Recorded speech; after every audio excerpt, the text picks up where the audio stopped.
একজন নাগরিক হিসেবে আমি মনে করি কোনো আন্দোলনে জনদুর্ভোগের সৃষ্টি হয় সেভাবে আন্দোলন করা উচিত নয়। আপনাদের এই মানববন্ধন করতে গিয়ে কিন্তু সাধারণ মানুষ যারা আছেন তারা কিন্তু একটু ভোগান্তিতে পড়ছেন। দাবি আদায় করতে হলে কি মানববন্ধন করে রাস্তাঘাট অবরোধ করে সাধারণ মানুষকে ভোগান্তিতে ফেলে কি দাবি আদায় করতে হবে? ধন্যবাদ আপনাকে। আপনি অত্যন্ত সচেতন একটি প্রশ্ন করেছেন, যে প্রশ্নটি আমাদেরকে হয়তো কিছুটা বিব্রতকর পরিস্থিতিতে ফেলবে। এরপরও আমরা বলতে চাচ্ছি যে আমরা আজকে যে আন্দোলনটা করছি, এই আন্দোলনটিতে শুধু যে আমরা শিক্ষকরাই এই আন্দোলনটি সফল হলে আমরা সফল হব তা না। এই আমাদের আন্দোলনটি যদি সফল হয় তাহলে এর ফল ভোগ করবে পুরো জাতি, আমাদের শিক্ষার্থীরা এবং আমাদের সম্মানিত অভিভাবক শ্রেণী।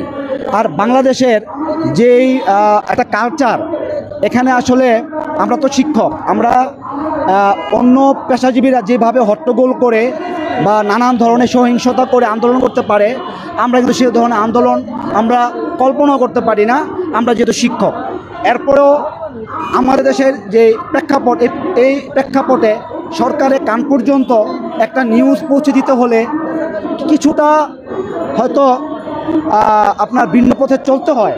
সেই ভিন্ন পথে চলতে গিয়ে হয়তো আমাদের আজকে এখানে যেই প্রোগ্রামটি হচ্ছে, এর জন্য এদেশের এই ঢাকা শহরের আমাদের যারা জনগণ রয়েছেন তারা কিছুটা ভোগান্তিতে পড়েছেন।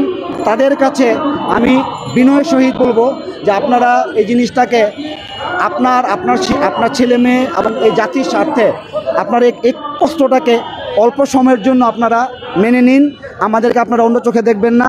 তবে একজন শিক্ষক হিসেবে, একজন নাগরিক হিসেবে আমি মনে করি কোনো আন্দোলনে জনদুর্ভোগের সৃষ্টি হয় সেভাবে আন্দোলন করা উচিত নয়।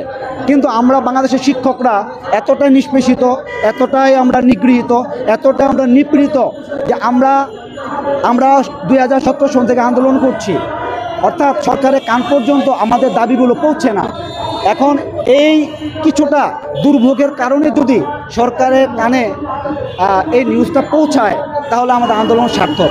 আর এর জন্য যদি আমাদের জনগণ তারা যদি সাময়িক কষ্ট পেয়ে থাকে, আমি শিক্ষক সমাজের পক্ষ থেকে তাদের কাছে বলবো যে আপনারা আমাদেরকে ক্ষমা সুন্দর দৃষ্টিতে দেখবেন।